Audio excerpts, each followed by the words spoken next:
The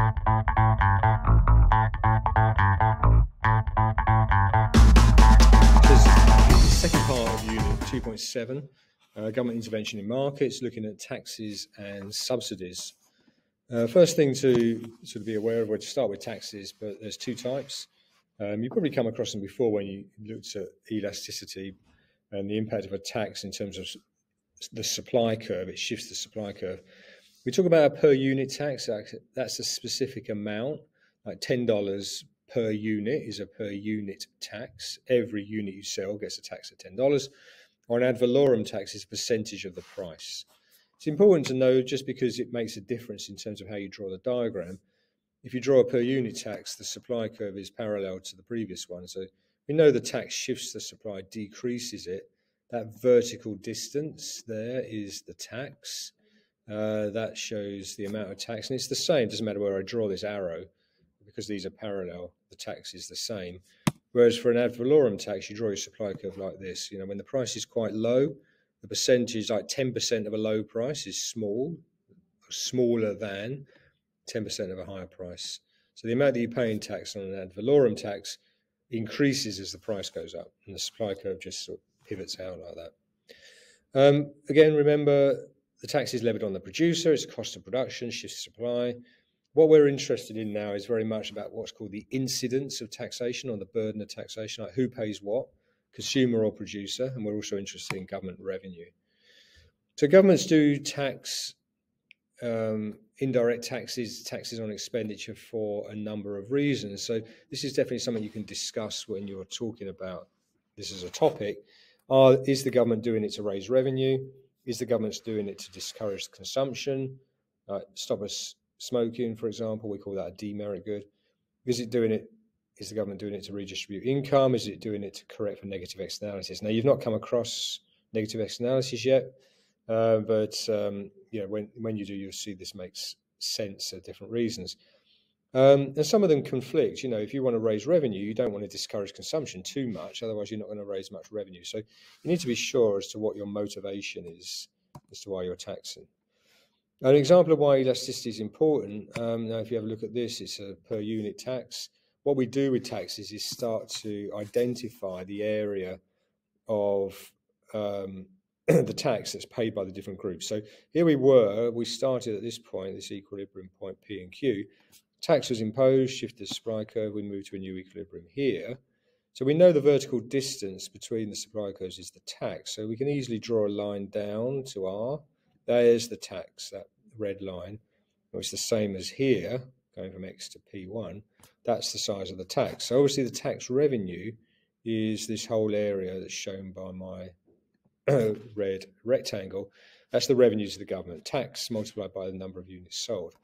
And what you can see on here is that the price originated at P and is now at P1. So the consumer ends up paying that proportion of the tax, and the the producer ends up paying that proportion. So in this example here, the consumer bears the burden. The incidence of taxation is largely on the consumer. They pay most of the tax. The reason being, of course, is that the demand curve is relatively inelastic, so it's quite steep, unresponsive to price. It's easier for the producers to pass the tax on.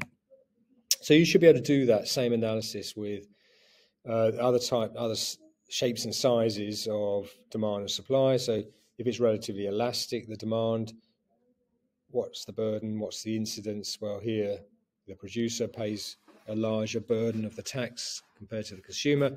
And also for supply as well, if it's relatively inelastic supply, or relatively elastic supply, you'll get different conclusions as a consequence of that. The effect on consumer and producer surplus, here's the sort of before diagram. We've seen it when we looked at supply and demand. Like consumer and producer surplus make up community surplus. It's maximized at the free market price. Intervene, just like we saw with maximum and minimum prices, start playing around with it, you get welfare losses. So here we were at this point here, and now we're at this point here. And as a consequence, consumer and producer surplus both fall in size. The producer's surplus is now just here. The consumer surplus is now just here. And the brown areas that they used to have used to be consumer surplus, used to be producer surplus. So this area here that used to belong to consumers and producers now goes to the government. So it's just a transfer. It's not, although it's lost to consumers and producers, it goes to the government. So it's not lost overall. But areas A and B are lost overall. So that's our welfare, deadweight welfare losses are areas A and B. So again, inefficiencies that result from government intervention. Subsidy is just the opposite. A subsidy is where a payment is made by the government to reduce costs. So it's paid directly to the firm. And again, for a number of motivations, number of reasons. So here the supply curve shifts from S to S1. So we started here and we ended up here. We get lower prices as a result. And, it appears to be sort of quite beneficial. It's a little bit more complicated. Let me go through it on this slide first. In terms of like welfare areas are. So, this, let me show you this red area again, is the total subsidy that's paid by the government to firms. All right, so Q1 is produced now, and each one gets a subsidy equal to the distance between S and S1, to the distance AB or CP1, however you want to look at it. So that red area is the government subsidy, the amount of money the government pays. Now, of that amount that the government pays, because they've now reduced the price, so the price was here at P and L, or P and Q, it's now down at P1 and Q1. The consumers are better off as a consequence of that.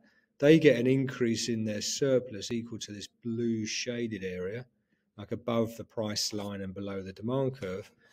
And interestingly, the producers also benefit. I mean, they now sell their product for P1, but the producers receive a price of C in effect. It's not the market price, but they sell the product for P1 and then they're given the subsidy. So it bumps up the revenue that they get. So the producers are actually getting more surplus. They used to get the area just below the price P and their supply curve S. They now get this additional green part as producer surplus increase. So you can see the red rectangle that's paid by the government.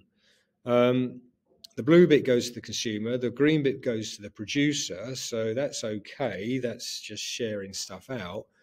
But the yellow triangle here, the part of government spending that doesn't go to consumers or producers, is the deadweight welfare loss of introducing the subsidy. Right? So there's my gain in producer, my gain in consumer, overall loss. So again, SL recognize the areas, and HL be able to do questions like this. Would actually ask you to do some calculations and work out the sizes of consumer producer surplus, the amount of government subsidy, etc., etc. You need to be able to work all those out. And that takes us through taxes and subsidies.